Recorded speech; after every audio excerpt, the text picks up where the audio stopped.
Assalamualaikum warahmatullahi wabarakatuh. Alhamdulillahirabbil alamin. Wassalatu wassalamu ala asrofil anbiya'i wal mursalin wa ala alihi wa sahbihi ajmain. Amin ya rabbal alamin.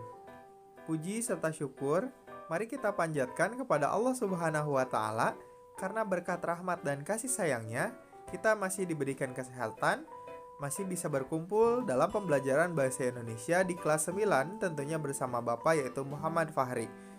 Nah, anak-anakku sekalian, sesuai dengan janji Bapak di minggu kemarin, kita hari ini atau di minggu ini akan langsung masuk ke materi pembelajaran di kelas 9. Nah, materi yang akan kita bahas bisa kalian lihat yaitu tentang teks diskusi. Jadi materi pertama yang ada di kelas 9 di semester 2 ini di tahun 2021 kita akan membahas bersama yaitu mengenai bab teks diskusi. Nah, anak-anakku semuanya, sebelum belajar, mari kita berdoa di dalam hati untuk kelancaran pembelajaran kita hari ini. Maka dari itu silahkan untuk berdoa. Oke, Bapak pimpin ya. Berdoa di dalam hati masing-masing. Mulai.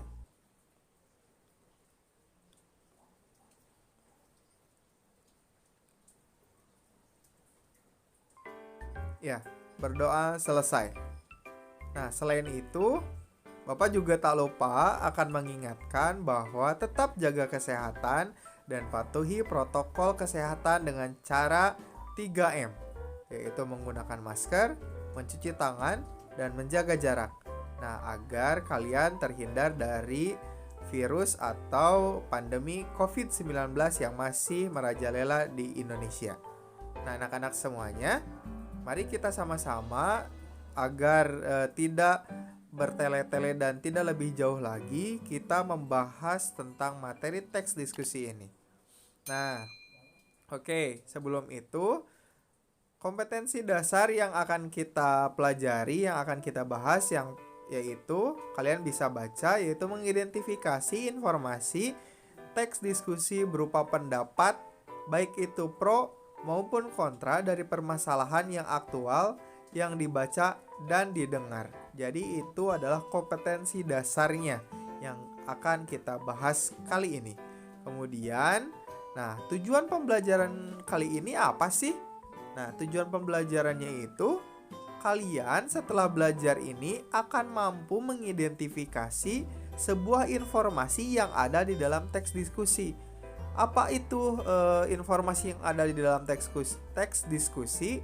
Yaitu informasi berisi pendapat, baik itu pro maupun kontra, membahas sebuah topik tertentu. Jadi sekali lagi tujuannya itu kalian akan mampu mengidentifikasi informasi teks diskusi. Nah, itu adalah KD dan tujuan pembelajaran hari ini.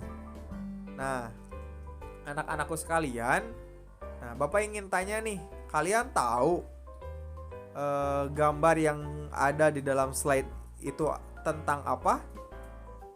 Nah, tentunya slide yang ada di dalam video ini yang Bapak perlihatkan itu adalah gambar mengenai diskusi, gambar tentang sebuah diskusi. Jadi, diskusi itu apa sih? Bapak kasih contoh nih sebelumnya. Kalau misalnya kalian sedang melaksanakan ujian atau ulangan di sekolah ya.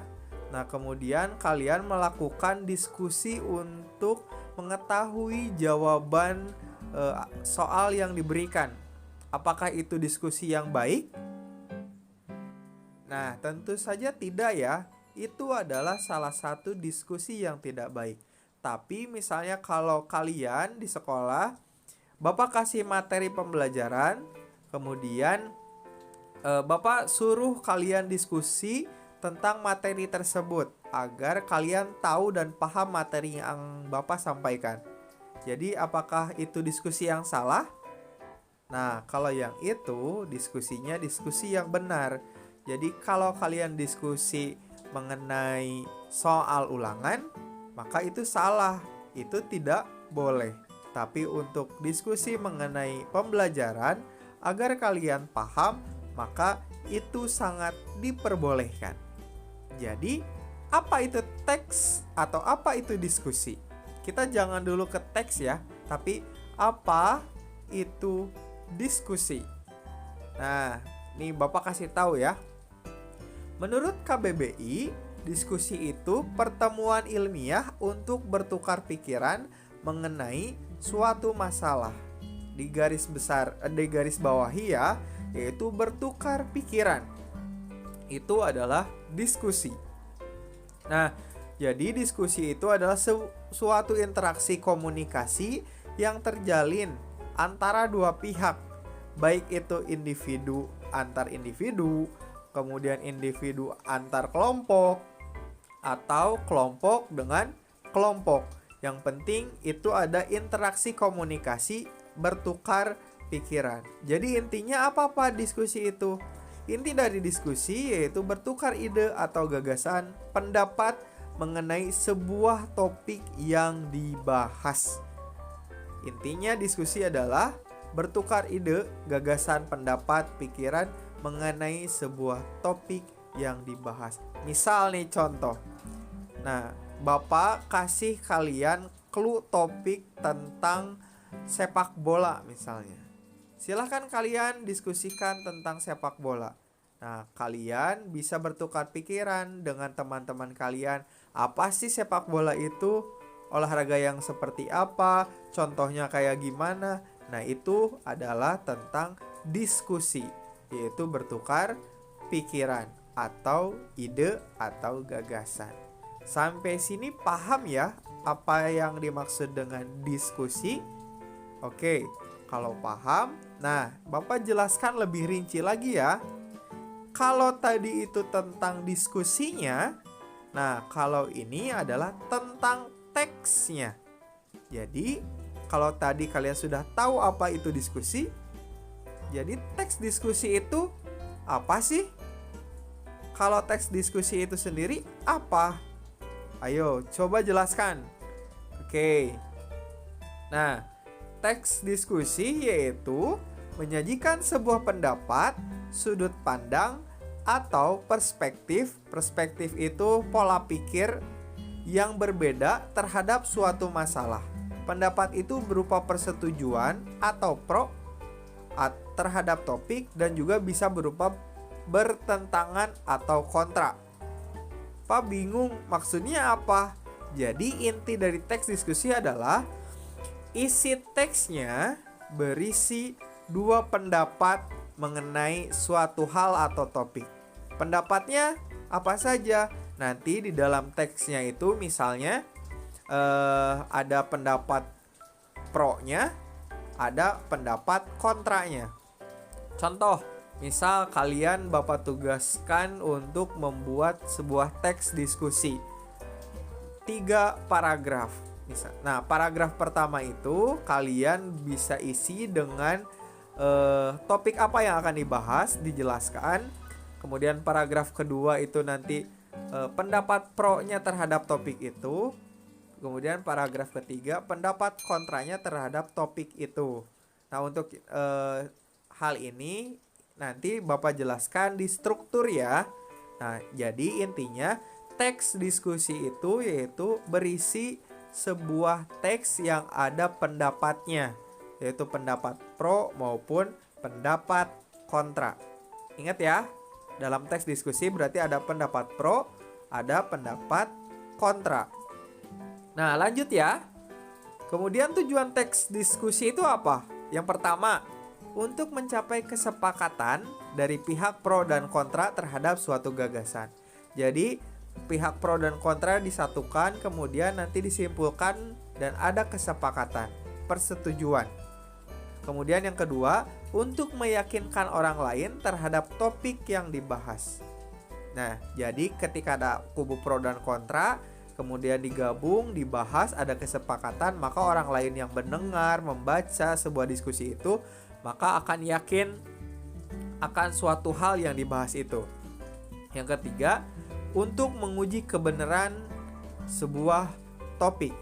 Dan yang keempat, memudahkan yang membaca mendapatkan solusi terbaik terhadap suatu topik yang dibahas. Jadi intinya untuk mencerahkan orang-orang yang tidak atau yang belum paham terhadap suatu topik. Jadi mereka bisa yakin, bisa mendapatkan solusi terbaik. Misalnya kita mau diskusi tentang baik atau tidak mengenai belajar online. Nanti ada kubu pro menjelaskan baiknya kenapa, kemudian jeleknya kenapa. Kemudian kubu kontra pun sama. Jadi nanti disimpulkan apakah pembelajaran online itu baik atau tidak. Nah, seperti itu untuk meyakinkan pembaca atau meyakinkan orang lainnya. Kemudian yang terakhir nih, ciri-ciri dari teks diskusi apa aja? Yang pertama, pastinya harus ada data dan juga bukti yang sedang dibahas. Kemudian ada argumen antara pro dan kontra di dalam sebuah teksnya. Kemudian yang kedua, memiliki perbedaan pendapat tentang suatu topik. Iya, pasti perbedaan yang setuju dan tidak. Dan yang ketiga, ada dua pihak yang membahas topik, yaitu pro dan kontra. Jadi, itu dia pembahasan mengenai teks diskusi, pengertian, tujuan, maupun ciri-cirinya. Jadi, teks diskusi itu adalah sebuah teks yang ada kubu pro dan kontranya untuk meyakinkan si pembaca atau si pendengar. Itu adalah teks diskusi. Nah, itu dia pembelajaran hari ini tentang teks diskusi. Kalaupun misalnya kalian belum paham mengenai teks diskusi ini, Bapak terbuka sekali untuk membahas materi ini. Makanya kalian boleh silahkan menghubungi Bapak, kita bahas bersama-sama mengenai materi pembelajaran kali ini. Baik itu bisa melalui WhatsApp atau media sosial yang lainnya. Silahkan hubungi Bapak, kita diskusikan materi ini agar kalian paham dan kalian mampu untuk meresapi semua materi yang Bapak bahas. Dan untuk pertemuan minggu depan, kita akan membahas tentang menyimpulkan isi gagasan, pendapat, argumen yang mendukung dan yang kontra yang ada di dalam teks diskusi. Jadi kalian itu menyimpulkan isi gagasan. Nanti Bapak kasih sebuah teks diskusi, kemudian kalian simpulkan mana kubu kontranya, mana pronya, mana kelebihannya, mana kekurangannya, apa isi topik yang dibahasnya. Nanti itu di pertemuan selanjutnya ya. Nah, kemudian tetap jaga kesehatan dan patuhi protokol kesehatan dengan cara 3M yang tadi awal Bapak jelaskan. Kemudian mudah-mudahan kita bisa bertemu lagi di pertemuan selanjutnya dengan keadaan sehat dan tidak kurang sama sekali. Terima kasih atas perhatiannya. Mohon maaf bila Bapak banyak salah. Jika ada yang ingin ditanyakan, silakan hubungi Bapak. Bapak akan terbuka dan kita bahas bersama-sama. Dicukupkan. Terima kasih. Wassalamualaikum warahmatullahi wabarakatuh.